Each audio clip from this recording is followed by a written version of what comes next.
Mesdames, Messieurs, bienvenue sur Radio M pour ce flash d'information.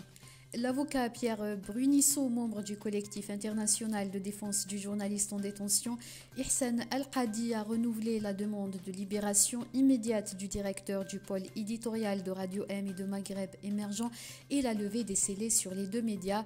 Pierre Brunisso s'est exprimé hier lors d'une conférence de presse au siège de la Ligue des droits de l'homme à Paris à l'occasion du 4e anniversaire du Hirak. L'avocat a par ailleurs affirmé que le collectif d'avocats envisage de riposter contre la campagne de diffamation ciblant Ihsan Al-Qadi et sa famille. Le procureur général du pôle pénal spécialisé près le tribunal de Constantine a publié hier un communiqué annonçant la mise sous mandat de dépôt de 4 personnes dans l'affaire dite Amira Bouraoui. Selon le communiqué du parquet, la militante politique qui était sous interdiction de quitter le territoire national a quitté le pays d'une façon illégale et planifiée avec, je cite, l'aide d'un réseau de criminels spécialisés dans le trafic de migrants.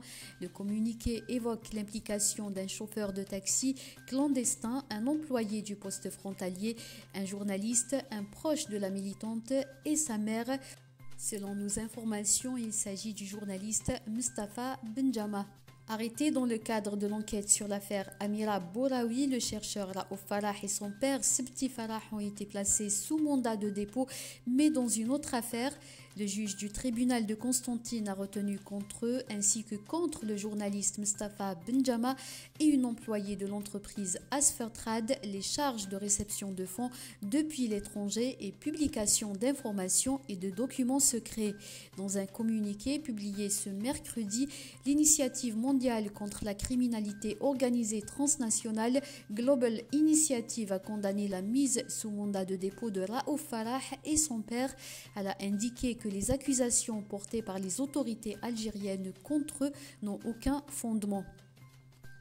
Les deux projets de loi relatifs à l'exercice syndical et le droit à la grève seront soumis au débat à l'Assemblée populaire nationale à partir du 28 février prochain.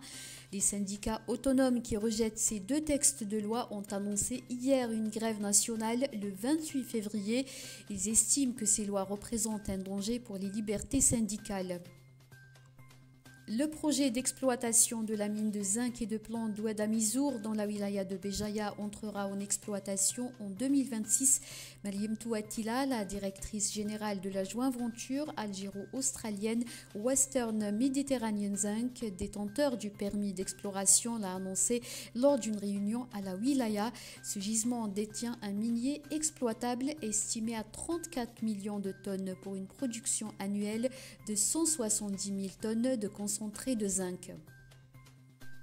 En Tunisie, le président Kais Saied a annoncé des mesures urgentes contre l'immigration clandestine en provenance d'Afrique subsaharienne. Hier, il a tenu des propos qui ont choqué l'opinion publique. Il a affirmé que l'immigration clandestine relevait d'une entreprise criminelle qui a comme objectif de remplacer la population tunisienne. Il a également affirmé que la présence des migrants subsahariens sur le sol tunisien est une source de violence et de crimes. Plusieurs ONG et défenseurs des droits humains ont dénoncé un discours raciste et haineux. C'était la dernière information. Merci pour votre attention.